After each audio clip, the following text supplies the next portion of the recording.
Good morning. I'm Rod Hutchings from Melbourne, Australia, and I'm really looking forward to our panel today where we'll be talking about fostering intergenerational collaboration in the workplace.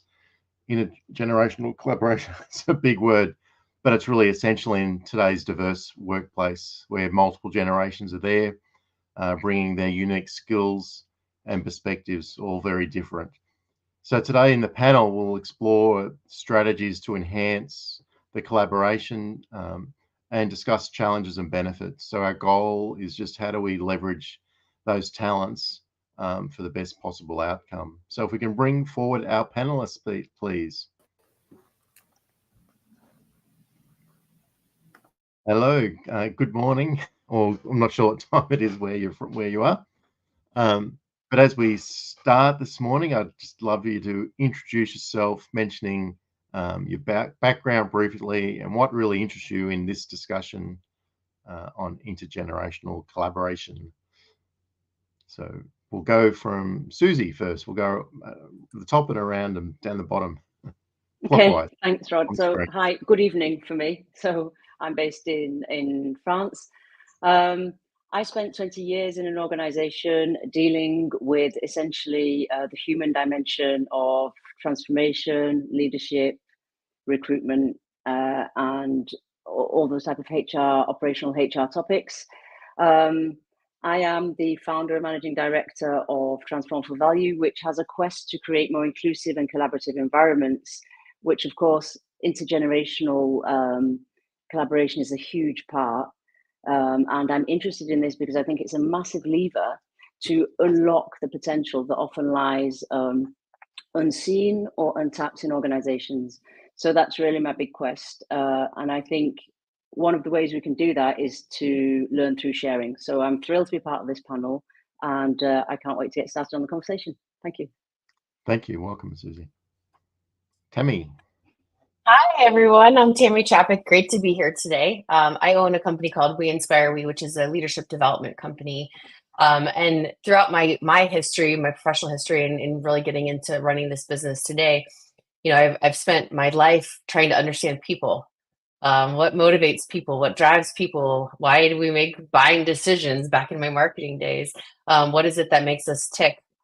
And I find the topic of intergenerational anything fascinating because there are some really interesting trends that we can say about, you know, millennials versus boomers versus Gen Zers, et cetera, right? And at the end of the day, it all boils down to the individual. But I think the more that we understand the broadness of the group and the individuality, the easier it is for us to identify how best to bring people together to grow and develop and to get the most out of each other. So I'm fascinated by people in general, especially as we think about how we can support and grow from each other too. So thank you for having me here today.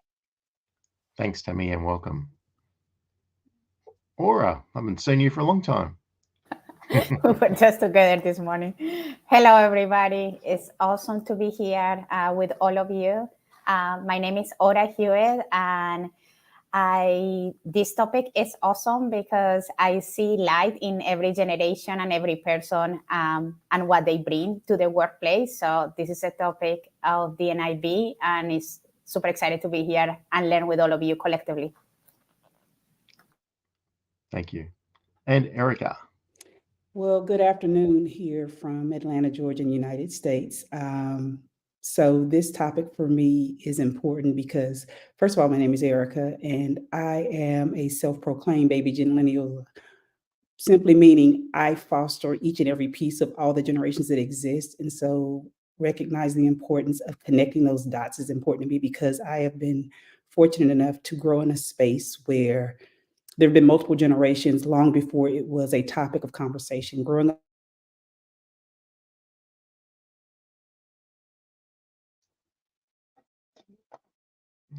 Have we lost Erica? So very excited about connecting and spending time together with you all today. Thanks, Erica. And welcome, everybody. It should be a great conversation. So to get us going, let's maybe do some sort of definition-y, sort of understanding what we mean by generational diversity.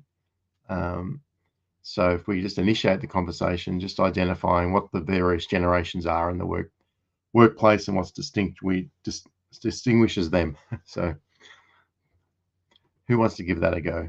Give that a start.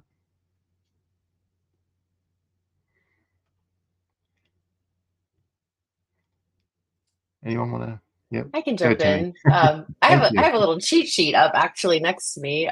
There's a woman I follow named Britt Andriata, and she's a neuroscientist, and she really digs into psychology of people.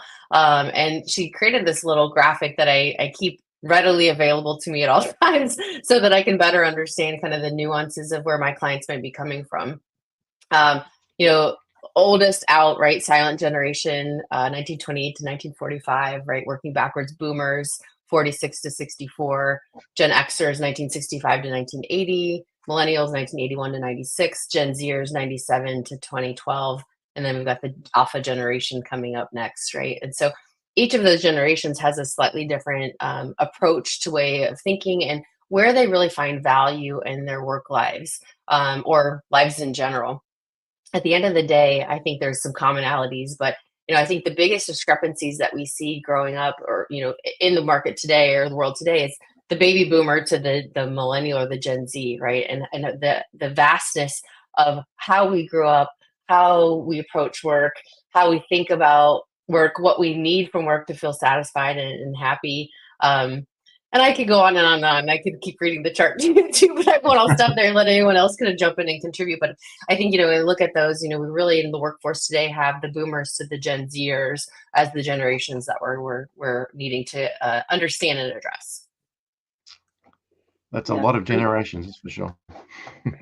Absolutely. And I would just add to that because I think, we can quite easily fall into stereotypes, but there are common factors to these generations and they are, there are also differences, but there are things that are common to generations and they're linked to societal norms and they're linked to the Industrial Revolution and they're linked to how we view work and the work ethic. And I think, if I look at COVID, which sort of blew all that apart for quite a lot of people very recently compared to the sort of baby boomers, I think that's really come and changed the discussion around intergenerational collaboration because it's put everyone in a different situation in terms of technology. So I think that's really interesting in terms of where these narratives are coming from and how, as HR professionals, we can leverage how those narratives are lived in organizations. And I'm sure we'll come to it later. I'm going to stop there, but that was just as an add-on to what Tammy was saying. No, thanks, Susie. And I think, you're right. The whole COVID thing definitely would have made quite a difference. And certainly here in Melbourne, Australia, we were like locked down for 2 years. It was crazy. So it changed a lot of things.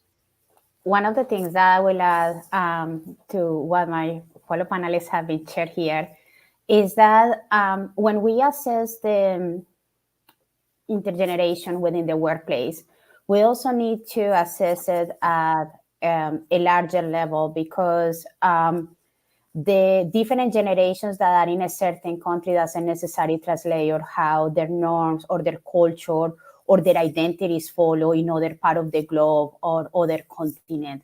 So the discussion is actually much larger than just the generations themselves, and also like how they are different from one another, even if they are in the same type of like group or characteristics based on how they have been grouped.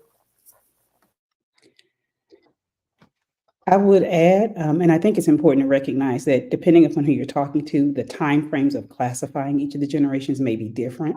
And it's usually only off by 1 or 2 years, but it's just dependent upon how people want to classify those timeframes, which is why you see a lot of detailed information. One of the biggest pieces, though, when you're looking at each generation, is they're defining events, whether it's a global event like the pandemic or something specific to an area you're growing in.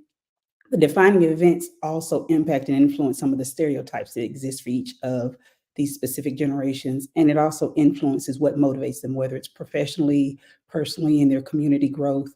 And those defining events truly set the tone for what that generation is known for.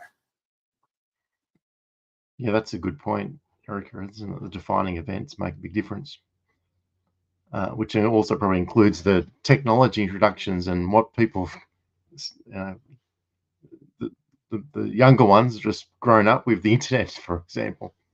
So different than the elders. Any more to add on this one? All right. So, so sharing, I guess, your personal experiences where I guess applying it, maybe if we're trying to apply it in the workplace, how have you seen really putting a focus on intergenerational collaboration has actually yielded some positive results? What's sort of been, how have you seen that play out in your work situation, and what have been some of the common challenges? So it's probably quite a meaty question, really, but have a go. Who wants to have a go? Go, Susie. Aura, feel free. Okay, Susan. So one of the things that I have observed in the workplace that it's super important to recognize is we are all different and we have commonalities in certain things, as human and as a collective. I do see how processes, projects, innovation move at a much, I will say, rapid, correct, and also like how can we create breakthrough results when we have teams working collectively and there is diversity in them, and that includes the generational diversity, because what each member of a team brings provides a different focus, a different lens, and it's the gain for those projects and for those teams and for organizations is huge by having different people in the workplace. Thanks, Susie. And I think just building on that, sometimes we get stuck in a one-size-fits-all solution. So often I hear around intergenerational collaboration, oh, you mean reverse mentoring, which can be very effective. Don't get, that's not my point. But I think to build on what Aura says, it's about understanding diversity in general and accepting that you need to create a space and frame a space where that diversity can express itself, and also build on the commonalities that we all have. Because yes, there are stereotypes in generations, but humans are humans and they react in the same way to lots of things like change, like uncertainty, etc., etc.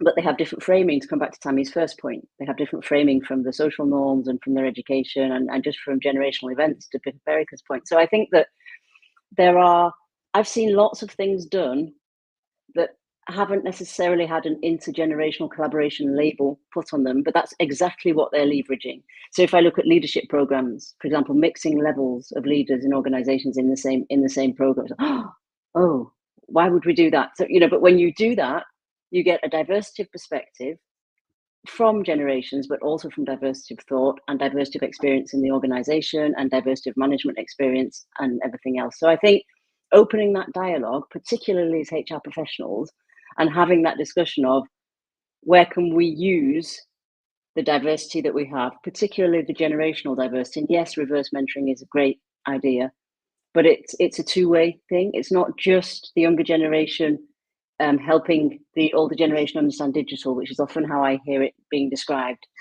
You know, I always think that mentoring in it is always two-way. And here I'm busting the myth of hierarchy, you know, senior leaders know more than junior leaders. And I think that's where I love intergenerational collaboration as a subject, because it's coming up against those myths of nobody knows more than anybody else necessarily, just per se. And that's a great place to start. And if I put cultural collaboration on top of intergenerational collaboration, there are so many differences and it's such a melting pot that of course it's harder to manage, but mixing levels of organizations, getting people into a space and asking them to think differently using design thinking or other framing techniques where people can actually express themselves. And of course they have different perspectives, and just noting that that's accepted. And it's also exceedingly rich for what comes next, whether it's innovation, whether it's a leadership program, whether it's mentoring. So I think being open to that and having the space where you can talk about that is, for me, the first step. Thanks, Susie. You know, to Susie's point, I think one piece that we really negate to understand the impact and influence of focusing on intergenerational collaboration is the impact on communication and how it influences and impacts not only generational differences, but age, gender, neuroscience. And what's really interesting about it is when you think about the different ways that each generation communicates, it directly influences and increases the ability to communicate across multiple diversities.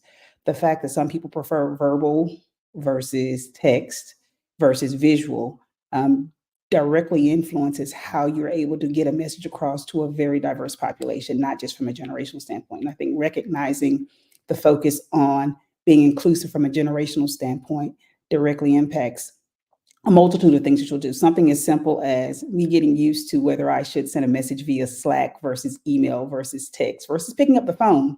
And as a leader, no matter what my age is, recognizing that I have to adjust my leadership style to the team that I'm dealing with has directly influenced whether the work gets done, just how productive you are and how collaborative folks feel in the space of getting the work done. I feel like I've been nodding my head the whole time. Yes, yes, yes, yes. This is great. I think there's a couple of things I heard everyone say. I just want to echo back. You know, first and foremost, the benefit here, right, is that diversity of thinking. We can all stretch each other, bring new perspective into the conversation. We can grow. We can get more creative, more innovative, et cetera, et cetera. The other thing I heard, and I'm my words, not anyone else's, is like we all have to check our egos at the door, right? Like to be successful cross-generationally or across anything really, like we can't come into it thinking like we know the best way. And I will share an example. When I was younger in my leadership path, I had, one of my first millennial hires, I'm a Gen Xer, and I was like, who does this girl think she is? And she needs to earn her stripes and show that she, is willing to roll up her sleeves and do all these things. And I had such an ego about it because that was my path.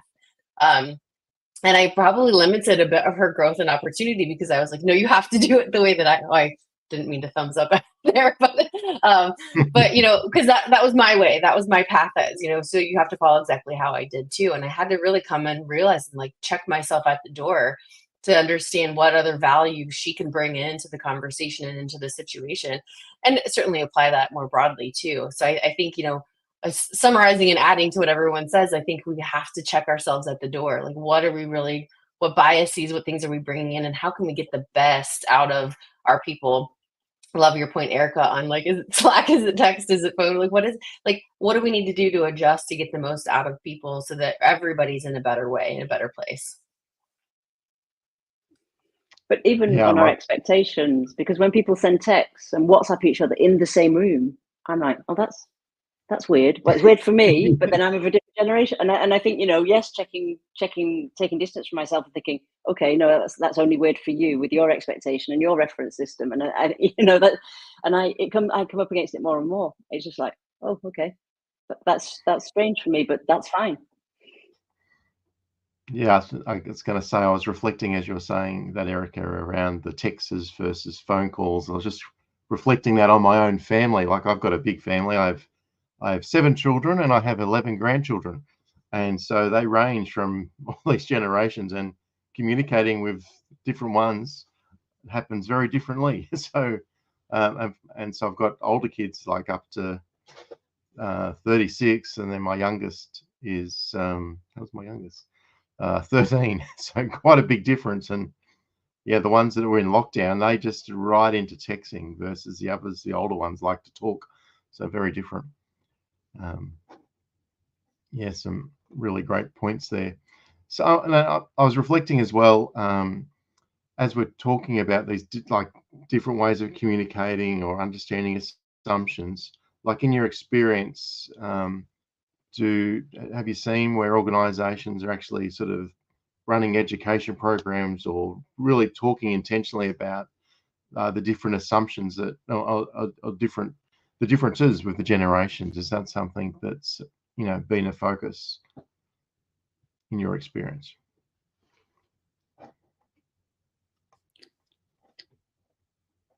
So I'll take you back to earlier in my leadership days when we first started talking about the multi-generations. And it was interesting because I worked in the grocery retail business, and we were actually doing the 5 generations in the workspace. And in most workspaces, there were typically only 3 or 4. But like I said, in the retail industry, especially in the grocery industry, you had folks as young as 14 and 15 and as old as 80 within the same workspace. And I, at the time, was in my 20s.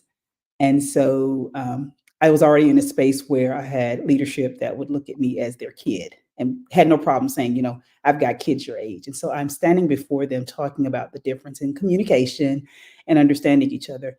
And there was literally an aha moment for one of my very revered and very loved store managers. And he said, "Oh my gosh, we're talking about my daughter." And I used to joke and say, you've raised them, now they work for you. And so the things that we have built within our personal lifestyle directly influence what's happening in the workspace. And so what we spent time doing was navigating through what some of those stereotypes were and how do you leverage those stereotypes to help build a more productive, more collaborative environment. Now, this was 10 plus years ago. That same conversation is relative today. It's just a different set of generations that you're focused on. And so every generation before always has something to say about the 2 generations prior, the 2 generations after. And so there's an opportunity to say, well, how was I in my 20s as a 40-year-old in that same space? Because the same experiences we're talking about, you experience them just a little differently based upon what's happening with technology, what's happening around you. But the mindset of me as a 20-year-old is the same as the mindset of a 20-year-old who's now 40 years my senior. And so to be able to have that conversation and have people do a reflection of their experience has really helped to make that connection of understanding why, when I'm fresh out of school, I feel like I can take on the world. And yes, I can be the vice president of an organization because I see the gaps that you may or may not see because you've been in the trenches for so long. So recognizing those pieces, no matter what industry you're in, has been directly a great influence on connecting the dots, no matter what generation folks have lied in. Thanks, Erica. Wants to add on to that? I was just gonna say, I've been out of corporate for a bit, right? Corporate is my client, right? But so I don't know that I see what all's going on in regards to intergenerational training, but I can tell you that every one of my executive coaching clients have asked me that question. How do I navigate conversations with the younger people on my team? How do I motivate them? They don't think the way that I do. They don't operate the way that I do. How do I even know where they're adding value or what do they need, and really taking the time to go through that. So I'm constantly in this cycle of like article finding and sending out resources to my clients because it is such a heightened topic in an area where people really are struggling to understand, especially when it comes to succession planning, right? How do I line up talent to ensure that we can be successful as a company, that my team can be successful, that we can all be. And so I think it's a hot and fresh and maybe never going away topic, to your point, Erica. But I think it's at the end of the day, I always encourage my clients to say a couple of things. Who is your team? Like, do you really know them? Like, what motivates them? What inspires them? What are their intrinsic values? And then how do you adapt and adjust to them individually versus broadly? Because there's a time and a place where you can adapt, and sometimes you can't, because you've got to meet the greater needs of the masses. I affectionately call that the art form of leadership, but there's something in there about, having to take the time to really dig in and understand who they are, what their core values are to be successful. Yeah, and I think therefore you go back to the first foundational block of inclusion, which is understanding who I am as a leader, what triggers me, what my biases are, how I react to people before I can then welcome anybody else's reaction or deal with anybody else's reaction. And I think that is a standard part of a lot of leadership programs that I see, and it should be. I also think I see quite a lot of unconscious bias training around mental models and making your bias conscious. The bit that's often missing for me then is, okay, so then what do I do with it, and what does it mean for example, intergenerational collaboration? Because it's a great lever to understand that, but then how do I apply it? But I see more and more, because I work a lot in the DEIB space, I see more and more understanding of the inclusive environment. So able to collaboration for me is about the quality of conversation. So how do I dialogue in a meaningful way with somebody who I don't feel I have the same way of communicating, I don't feel we share the same view of the workplace, etc., etc. So to come back to Tammy's point, it is stepping over my ego and saying, okay, tell me what you think and I'll tell you what I think. So that type of conversation, which takes time and courage, and often we don't have time in organizations, and we're just pressured to deliver, and we're a little bit scared of that conversation because we don't know. So I see quite a lot of those subjects being addressed, which I think is brilliant, because that's the way forward for me in terms of remaining relevant as a human as technology evolves.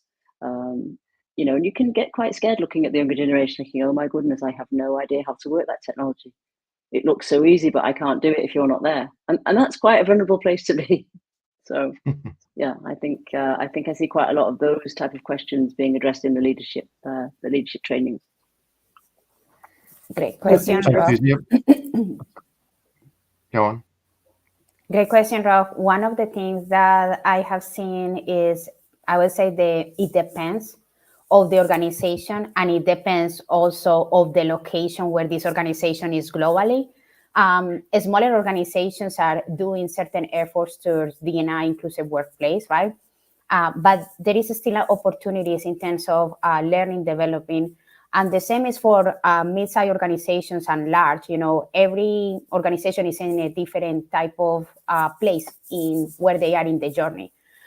So a couple of things that I have seen is organizations that are a little bit more advanced and that actually have a foundation in terms of inclusivity and everything. They are making strides in terms of how they target their approach to training to be more, I would say, purposely, and to ensure that one size doesn't necessarily fit all, and make sure that they are meeting people where people are in their journey, because this is not only like an organization journey, it's also like people journey and also personal journey and then collective journey. So they are making strides on that. The way how they are doing it is leveling. So leveling different type of trainings. You beginners start there. And then bringing people and organizations forward with this type of trainings. Also focus in day-to-day type of trainings and the connection on how their daily job or their daily impulse impact the business, and how working with the collective as a group helps. So things like that will not only help the department but beyond. And then also a translation of leadership training and other type of trainings, including trainings that are more in the size of on the approach of video, including AI technologies that are helpful and of which we can collect certain analytics behind it. Thanks, Zora. So maybe just building on what Susie's point was a bit before, and in fact, Ora and I were on a panel a little while ago on about agile HR, and I'm just wondering, how can organizations create an environment where people from all generations just feel comfortable in sharing their perspectives, their experiences, sharing them their whole selves? What's key to do? So I think Susie made a very valid point about recognizing your biases as individuals. One of the joys of being in the HR space is you get to spend time in, I mentioned retail, but now I work in a digital agency where the dynamics of the age group are totally different. And so there are some biases that exist within your policies, within how you think and operate, that influence where you are and creating a space where everyone feels included. So I think not only recognizing your individual biases, but recognizing the biases you have as an organization. How are your policies written? How are your job descriptions written? What's your structure and expectation as it relates to paid time off? What does it look like when you talk about family? And so in understanding all of those particular biases, you set the tone for saying, hey, you know what? I did not realize that we were being exclusive even in our policies. And so there's a shift from being unconsciously incompetent in how you think about things to being very much a mastery of any and everything you do. You take into consideration not just gender diversity, not just age diversity, not just race diversity, not just religious diversity, but you take the opportunity to recognize all those pieces. The other thing is asking the question. If you want unique perspectives, ask, what are we doing well? What are we not doing well? But don't stop at what are we not doing well? Ask the question, what is it we can do to improve? And not only listen, test out those processes. Sometimes they may seem far-fetched to you, but it may be something that the majority of the team may be interested in. So even if it's the opportunity, if you're in a larger organization, to pilot it with a small group, if you're in a smaller organization, to pilot it for a short amount of time frame, if you create those opportunities to test, it allows people to feel like, number one, their unique perspectives are appreciated, and number two, that you're willing to give that experience a shot. Thanks, Erica. I think to the point about asking, it's such a basic thing, right? But we don't do it because we should know we're the leaders, we're the heads of the whatever. And I think that's really the most important thing, is to ask and to also lead by example. And what I mean by that is the vulnerability aspect. We have to be able to demonstrate to people that it's a safe space by creating that space, right? And being able to share some of our vulnerabilities so that other people can be comfortable in sharing theirs, or sharing their perspective, or whatever, it is that we're kind of trying to better understand.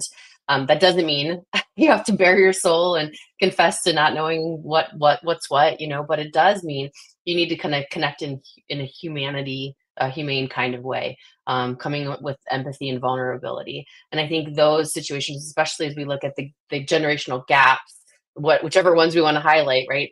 Until you have that human connection, the walls will be up, the barriers will be there. So you have to break those down to a degree to allow people to feel safe and comfortable to open up, to share experience, to ask questions, to expand innovation, whatever that looks like. And I think also understanding that what Tammy's just spoken about for me is intentional developmental practice. So it's not like, oh, I'm going to create this space, tick, it's done. Because, it's around the emotional layer of inclusion. So that's, it's a moving feast, of course. So, a leader's job is to create the conditions for quality conversations and decision-making to happen. And you can't do that if you can't express yourself. So yes, I think being able to say, I'm not okay, or I am okay, being able to say that's okay for me, or that's not okay for me, and being able to have a conversation about what we do with that observation. And then to link it back to Erica's point, I also think around the policies and processes, we can say what we want and we can lead by example, but people will always be influenced by what is incentivized and rewarded in the policies and processes in place, particularly for performance management and remuneration and things like that. So often that gap is the one that does the most harm, because you can have a great leader who incites you, creates great conditions, and you're happy. But when you look at your yearly objectives, or when you look at how they reward things, that isn't what's being rewarded. So that gap is one of the systemic gaps that I think takes a long time and needs a lot of work. So as HR professionals, that's where I'd be starting, from a systemic point of, yes, bias in our processes, but also are we rewarding and incentivizing the behavior we want to see and we need to see to foster intergenerational collaboration? Thanks, Susie. So we're speaking quite a bit about. Oh, sorry, go on. Who's going to add? Go ahead, Rod. No, I was going to say, well, we've been speaking quite a bit about leaders, so I'm just curious on, what roles can leaders play, or let's explore a bit further in promoting this collaboration across generations. Keep it nice and simple. Do you want to expand on that?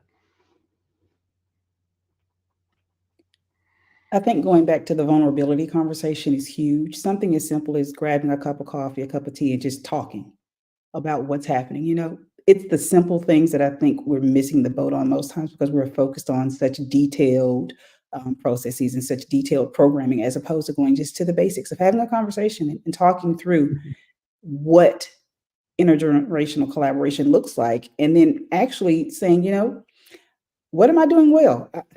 I tell the story of being very excited about my team of 3 HR. And I would go into each space and I would ask the question, what am I doing well? Where am I struggling? And what would you like to see me do? And I had a very tenured employee tell me, well, I feel like you're micromanaging me. And I asked her to elaborate. She says, well, you always come and you ask me, what am I working on? And you ask all of these questions. And I very quickly realized, while I thought I was gaining insight from her, she felt like I was mismanaging or micromanaging her process. In the same vein, her peer, who was 2 doors down, who was 3 to 5 years into the business, I would ask her the same question. And she said, well, I really appreciate you taking the time to value what my insight and what I'm bringing to the table. The fact you asked me all these questions means you trust me. And so it was the exact same process, but it was the fact that they had a different approach on life, a different experience, that they took it in differently. So by taking the time to ask the question, I reframed my interaction with my first person. I would simply come in and say, okay, project update, what do you want to share?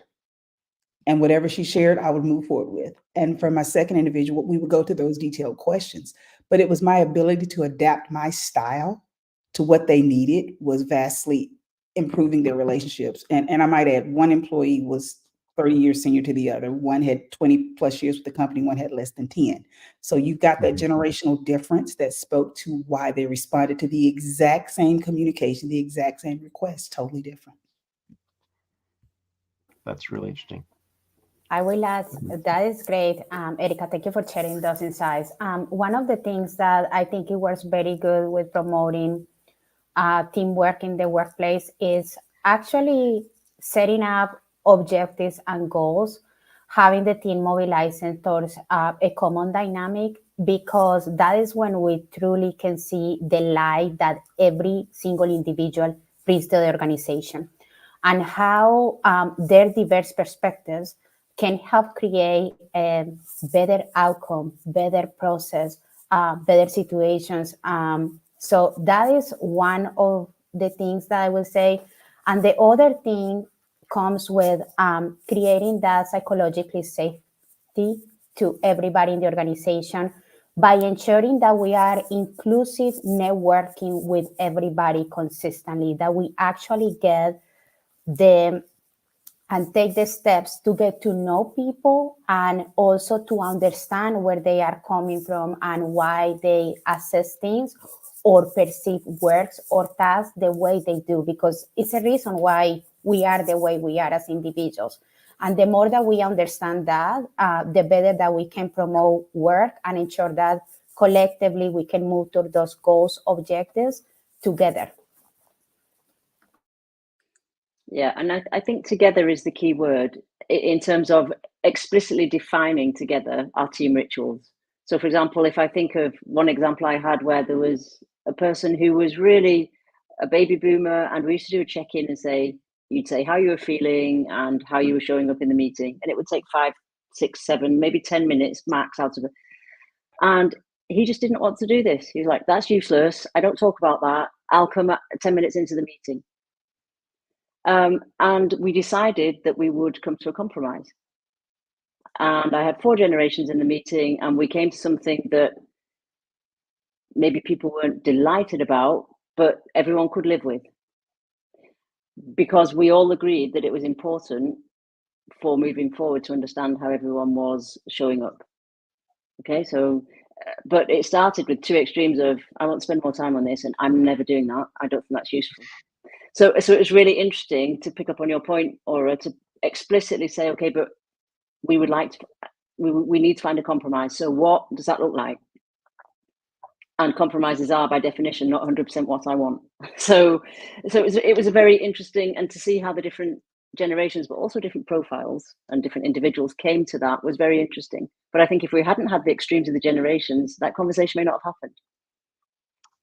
So that's where it can leverage thinking differently and creating different team rituals and different ways of working. Yeah, I think at the heart of it all, leaders can, and this is just adding to like the color everyone has given so far. I go back to Maslow's hierarchy of needs, right? Like at the end of the day, we all have to feel valued. We all have to feel like what we're doing matters. So as a leader, it's our job to understand what that person needs to feel valued. Part of it is some of the things we've talked about, asking questions, understanding motivators, drivers, but also, you know, what is it that they feel like they're contributing? And if you go back to, again, generational differences, each broad stroke stereotyping, right, has a different sense of what value they're bringing into the organization. So understanding that, how it adjusts by the individual, and really making that a common conversation, right? Whether it's your value is this, you've done a great job in this way. So celebrating the little wins, celebrating the big wins, constructive feedback. I care about you so much. I'm going to help you grow and develop and continue your value. Making that a normal part of the conversation, and just continuing to demonstrate as a leader, right? Like your actions, everyone's watching your actions, or you're setting the stage for how we want people to behave, what types of conversations to have, right? So I think it's a lot of that, like reinforcing and helping people feel valued, however it is that they feel valued. Thanks, Timmy.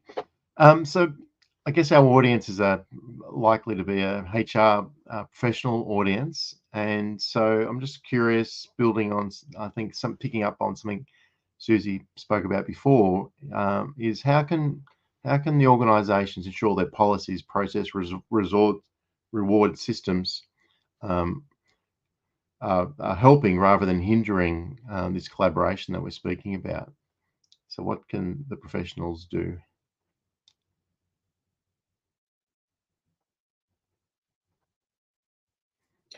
I do think there's base training, and not that, you know, everybody fits directly into a mold, but I do think there's some specific things that HR can do to help support leaders or individuals in the organization better understand where others are coming from.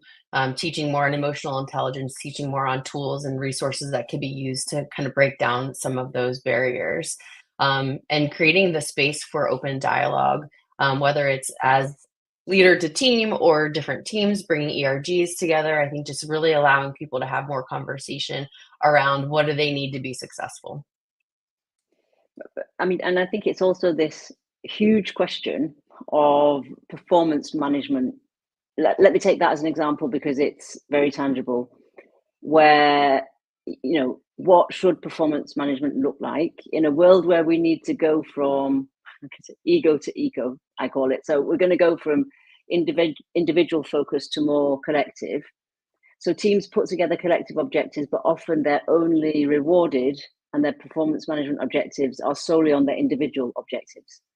So then, however collective I feel, there is a mismatch for me between what the system is rewarding and incentivizing, and what I'm being asked to do, which I prefer, which is to work together with everyone else and have a collective objective. So I have the conversation quite a lot of, we've got collective objectives there on the wall, they're understood, they're aligned, but the bonuses and the performance ratings are only on individual objectives. So that's an example of a mismatch between the system, which for me hasn't yet caught up with the fact that collaboration is happening more and more, and we're wanting to become more collective. Okay, talent management is the same. What is your definition of talent? Now that's a huge question. I'm not, but you know, what does talent mean, and how do we make that inclusive? So that there are systems, particularly in HR processes and systems, where I think a lot of rework needs to be done. And I don't think there's a one size fits all model, but I think the starting point is, this is what we're asking for in terms of behavior. This is the culture we want. How do we check our processes and policies for the bias that exists in them and for what the messaging they're giving back to the organization and to the people in the organization. 3 words: data, data, data. Look at the history of the data and figure out how it's influencing and impacting. If it's a particular process or a particular procedure or a particular program, if you don't see a diversity of individuals being impacted, then you recognize that there's a reason for it, and then reach out and find out why. If you look and you notice that the rewarding system is only touching a certain group of folks, get you a focus group together of diverse generations and ask the question, why are you not acknowledging folks to be recognized, or why do you feel like you're not being recognized? And use that data, whether it's qualitative or quantitative, to make those adjustments and those changes. And in that focus group or in that brainstorm or in that session where you're talking about and picking apart those programs or picking apart those systems, you will be able to regenerate what is needed to truly show that you have a focus on intergenerational collaboration. But the data tells the story.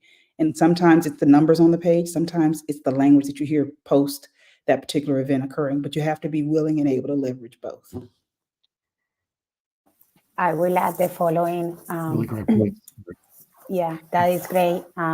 Awesome. Thank you, Erica, Susie, and Tammy for everything you shared. The one thing that I will add is as we are assessing data and measuring the initiatives and see like, okay, what are the things that we need to do to create a process improvement or continuous improvement? I think it's important to ensure that we understand how accurate the data is in the first place, because this is something that I have seen consistently in organizations. If your data, if the initial data point is not consistent and good to begin, you may be chasing situations that the data has demonstrated that actually are not a representation of the reality or of the group of individuals. So that's something that is for consideration.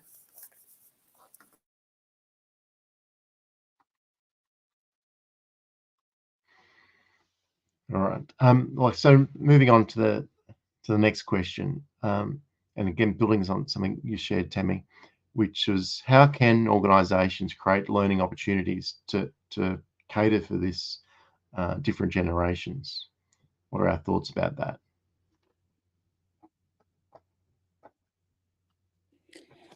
Well, I'll share something we're doing within our my current team at our marketing agency. What's really great is we do what we call lunch and learns. And rather than me facilitating all of these things, we ask, what's something you're passionate about? What's your art form? What's something you're good at? And we give them a platform to share. So not only does this give a safe space for someone to build their presentation skills, it also gives an opportunity for different people to learn differently based upon others' experiences. What I can really appreciate about it is that we've had topics range from understanding Google Analytics to how to draw a seashell to relieve stress. And so while there are no parameters in play, it definitely creates a space to see where everyone's creativity lies, but also where their skill sets are, because I've been able to leverage that information and build opportunities for folks to participate in projects that I would not have ordinarily done. But because we created that space, we got to see a different side to those individuals. Thanks, Erica. I love that, Erica, and I think it's so great that you're empowering people to share what it is they're passionate about and what's on their hearts and minds. I think that's such a useful and valuable tool. It also goes back to everyone needs to feel valued, right? So you're contributing in a different way. The thing I was going to layer into it is I think, and this is the coach in me, but I think group coaching sessions are amazing. Getting cross-generational groups together to talk on key business issues or key challenges that they're seeing in the workforce, but really opening that space for great conversation. And I think it's so insightful. You learn from each other. You understand perspectives in a different way versus it being a proper education. Like, let's talk about this and go through the whole thing. It's important too. But I think giving each other the chance to learn and share experiences from each other in a less structured format, if you will. I will add to that, setting up spaces where teams can connect as teams. This may sound like very simple and easy, but at times, I don't know, doesn't necessarily happen. And again, it depends on where organizations are and where their focus is. So that will be one. And the second one will be ensuring that we have a variety of like different trainings and initiatives, because again, there are, in-person trainings that may work for some. There are others that may be hybrid. There are others that will be all like remote based, and ensure that we get the review from the collective team to get feedback of how they thought those trainings were and how can we improve it next time for other teams within the same generation or other generations as well. I also think setting up communities of practice within organizations on a specific subject. So the people are going there to talk about and learn about the subject. And you often get a very diverse mix there of people. When I come back to my definition of talent, people who you didn't know were interested in that, or you didn't know they had that skill set, and then you really get learning in the sharing between generations, between profiles, between people. And it's driven by purpose and passion, of course, because that's what they go to the community for, a community of practice.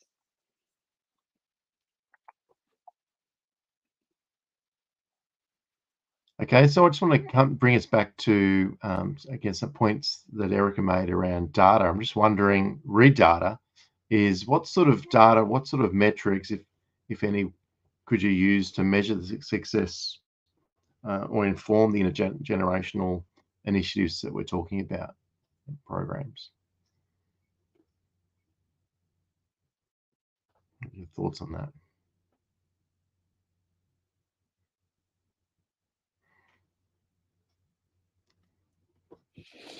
I would definitely say looking at retention and looking at the diversity of the retention. So if you realize that you are losing a set of employees who are within a particular age range, that lets you know there may be an opportunity there. The other piece is if you look at, if you're taking employee satisfaction surveys, the demographic details are very helpful.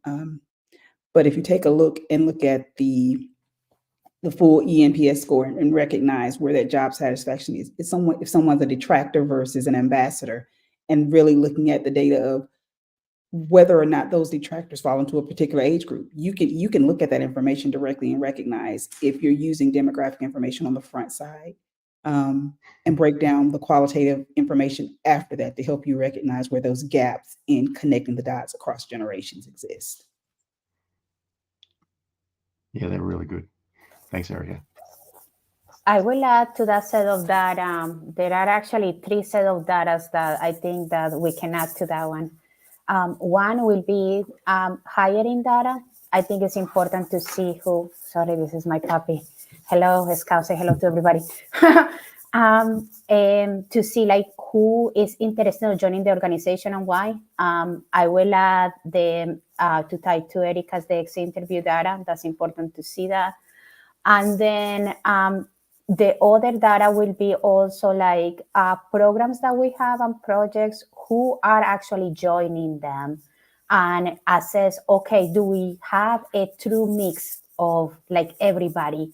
And if the answer is yes, great, assess that. And then if the answer is no, let's find out how can we bring other generations into these teams, because we know from data and research that the more diverse the team are, the better outcomes we can have, because it's different to process, different approaches. So those will be the 3 data sets that I will add to the ones that Erica already say. Thank you. All right. Any more? No. Cool. So so I'm just wondering then, so we're talking about lots of benefits of really focusing on and being aware of the intergenerational differences. I'm just wondering, what advice would you give to the HR professionals leading, or the leaders listening to us, around overcoming challenges and getting exec buy-in to actually run some really specific intergenerational programs or initiatives or training, that sort of thing? What are your thoughts on that? I think it's about being really explicit with the executives around what that means for them and their behavior, and also what sponsorship of of these intergenerational collaboration programs means. So, for example, we talked about reverse mentoring, but if I look at shadow boards or shadow executive committees, where we bring in, more junior people, if their voice is not going to be heard, there's no point in doing it. So, therefore, it has to be people who are willing to understand somebody else's point of view without judging it on implicit assumptions that are maybe in the culture around leadership and hierarchy and things like that. So I think being as explicit as possible as to why we're doing the intergenerational collaboration programs and what it means for leadership and what it means for equipping that organization for competitive advantage going forward. Because that's the strategic bottom line, isn't it?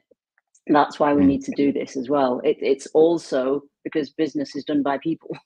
So competitive advantages is in effect collaborative advantage for me. So and unless that's really explicit, and once that's explicit, I think you get a lot more discussion around the why of that program, and then clearly it flows down into the what and the how and how they can help. Thanks, Susie. Yeah, I couldn't agree more. They really have to believe in the need and the understanding, and sometimes that is a pretty direct conversation. I would just add to that, thinking long-term planning and succession, and knowing that, without programs like this or an understanding of the generational differences in how to bring people together for collaboration, the company will eventually implode. It will eventually fall apart because you won't have people to bring up into those leadership levels, and the success of the organization will fail. I don't mean to sound so dire about that, right? But people have to understand the impact of where we're going generationally broadly as people, that we're growing and evolving, and use that to the advantage of the organization to continue to grow and thrive. I will add great insights. I will add the following. I will say, develop a business case. This may sound like very I would say like not contemporary at all, but the business case definitely help. And if you can point it out the gaps that the organization have in terms of generations, in terms of teams on projects, that's huge for visibility for executives and stakeholders. So that's going to help with your storytelling. The other thing that I will add to that is ensuring that you allocate a session for resources, so your stakeholders and your executives know that you are being purposely about it, and that you actually have done your research, and that you understand that closing the generational gap is not something that's going to happen overnight, and that there is time for resources and also allocation of money that needs to go into this, if it's hiring, training, or developing. So those will be the three that I will focus on prior to having the conversation to influence your executives and stakeholders. The one thing that I think is very important, though, is to know your audience. So let's just be honest. Whether it's a startup, whether it's government, whether it's a large company, your executive leadership team has a responsibility to the growth of the organization. But they also have their own personal thoughts on how they can drive the success. So at the end of the day, tap into that. Understand what motivates them and moves them, and use that as leverage to be able to get that executive buy-in. Yes, it's important to touch on all the things that you know are important to you as an HR leader, but in order to get that executive buy-in, you've got to answer the question for them, what's in it for me?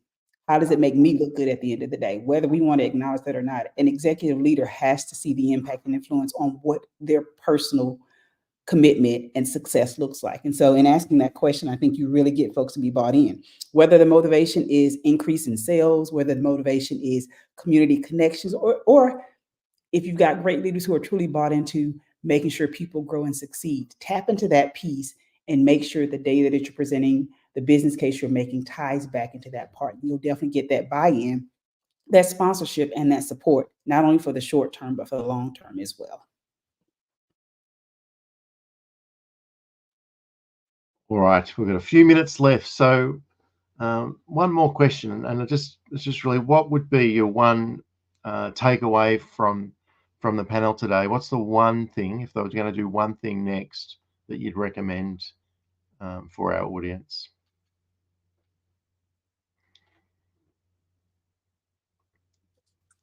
I'd say create conversations, and maybe it's a mentor program, maybe it's circles, roundtables, but create conversations where people can start to really understand.